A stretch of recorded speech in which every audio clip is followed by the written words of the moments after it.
Tere hommikust kõigile, Kalimera, nagu siin kohalikud armastavad öelda. Lubasin kokku panna mõned põhjused, miks Küpros on hea koht, kuhu kolida või kus talve hakata veetma ja olen nende asjade peale päris palju saanud mõelda. Kuna siia kolides me ilmselgelt olime käinud 3 korda Pafosel puhkamas, mitte ühte korda Larnakas, võitsime ühe otsa pileti Larnakasse ja mõtlesime, et vaatame, paneme oma elu siin tööle. Ehk siis loetlen teile põhjused, miks ma arvan, et Küpros on hea elamiskoht. Esiteks, meid kõnetas kõige rohkem 320 päeva päikest aastas. Miks mitte? Ülimalt suurepärane. Teiseks, Euroopa kõige puhtam merevesi. Mitu korda teste võitnud ja tõesti on väga ilus helesinine ja puhas merevesi.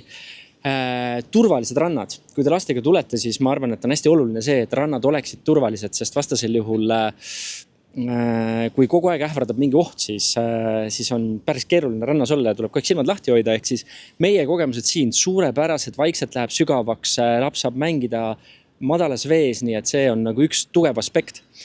Neljandaks, kinnisvara hinna tõus. Ma arvan, Schengeni tulekuga, millega siis liituda kavatsetakse, mida ette valmistatakse, tõuseb kinnisvara veel. Jaa, kinnisvara on kallis. Ei saaks öelda, et ta odav on siin, aga ta tõuseb veel, ehk siis investeeringu mõttes ma arvan, et täna on veel nagu mõistlik investeeringut teha.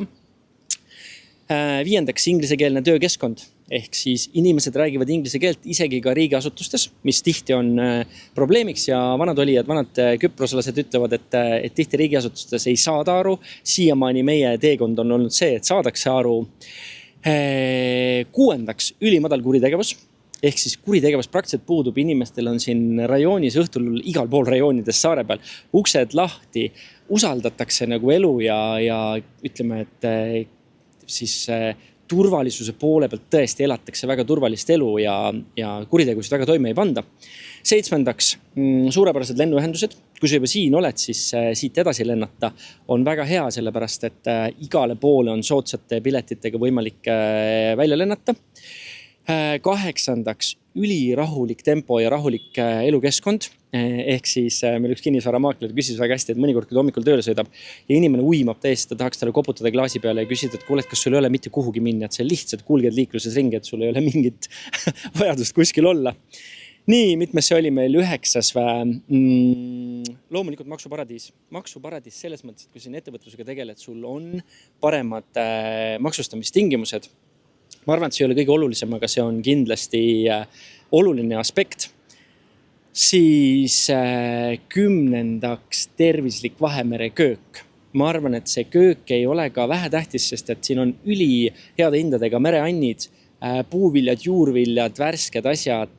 Selles mõttes ma olen alles katsetusi tegemas ja vaikselt seda kööki õppimas ja kokkamas, aga mul on hästi tihti on valikus krevetid, sest tõesti neid saab siin super soodsa hinnaga ja ma olen väga pikalt oodanud seda, kui ma saaksin mereandide peale üle minna, sest ma väga armastan mereande. Ehk siis need, ma ei tea, palju kokku tuli, ma arvan, et tuli 10 punkti. Need on need punktid, mille pärast ma arvan, et Küpros on kas talvitumiseks või aastaringseks elamiseks väga hea koht. Vaatame, kuidas meie teekond edasi läheb, ole kursis ja näeme järgmises